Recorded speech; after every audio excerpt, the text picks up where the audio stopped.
Hey there, Hillsiders. Hope you're doing well. I wanted to talk to you today about a problem.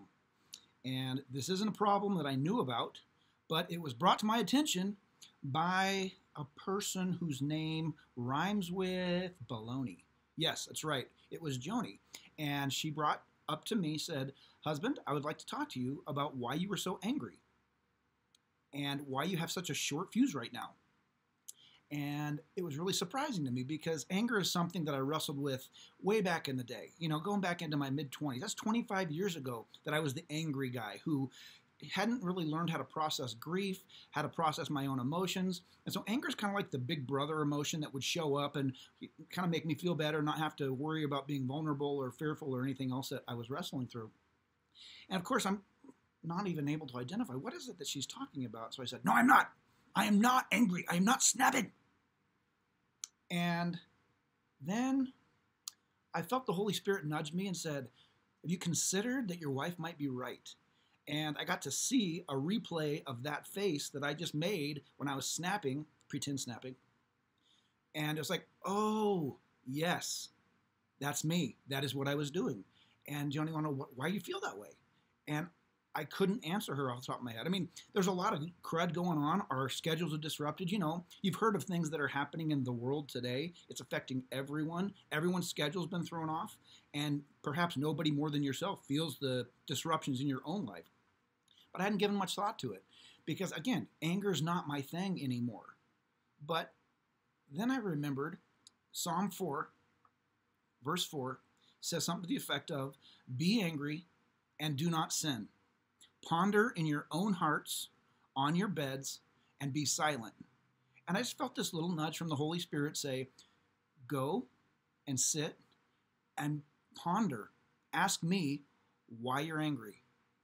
And so I did. And I went to my little space in my room and I got out on my desk and I got a piece of paper and a pen. Really nice Darth Vader pen, this pen. And I said, okay, why am I angry? And within probably 30 seconds, I had a list of about 20 different things that were on my things that are ticking Louie off and why he's running at a short fuse. And I'm not going to say that these aren't legitimate. What I am going to say is I hadn't even realized how much this old area of sin was creeping back into life. And it's not a sin to be angry, but it can lead to sin if we are angry and we don't get it under control and we don't feel it and process it and then process it in a way that is not damaging to self or to other people. And without even knowing it, I was getting shorter in my responses. I was snapping. And it's not the way I want to be or live. I want people to be able to approach me and I want to be predictably good so that when people approach me, they're not wondering, is he going to bite or is he going to be nice? We'll see. And so as I was making this list, I was thinking, what a cool thing that God has given us the gift of the emotions, but he also wants to be able to help us process through those things so we can not only feel them, but perhaps there's a point of relief or like a pressure valve being released, a teapot whistling on the stove, where that doesn't have to be something where we're functioning at an 11 on the agitation scale, but we can work through it in a place that's safe by ourselves with God so that we can feel what we're feeling, we can process it, and then deal with it in a way that's not destructive. And so I'm hoping that my problem from this last week is something that will be an encouragement to you. And to know that just because we feel like we've licked something in the past and we don't have to deal with it anymore, I can tell you our flesh is always wanting to do what it wants to do. And if it can, sneak up on us and it wants to kind of come in all covert and camouflaged, and we think, I don't have that problem. I got to tell you, I didn't think I had that anger issue. But number one, my wife saw it. Number two, the Holy Spirit said, yes, you do.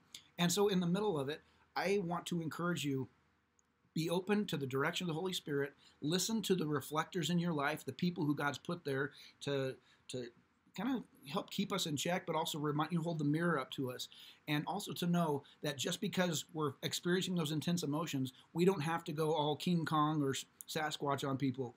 We can feel it, be angry, don't sin, process through it, and engage with society in a way where we can choose kindness, which is really love in action. So hope this has been helpful for you.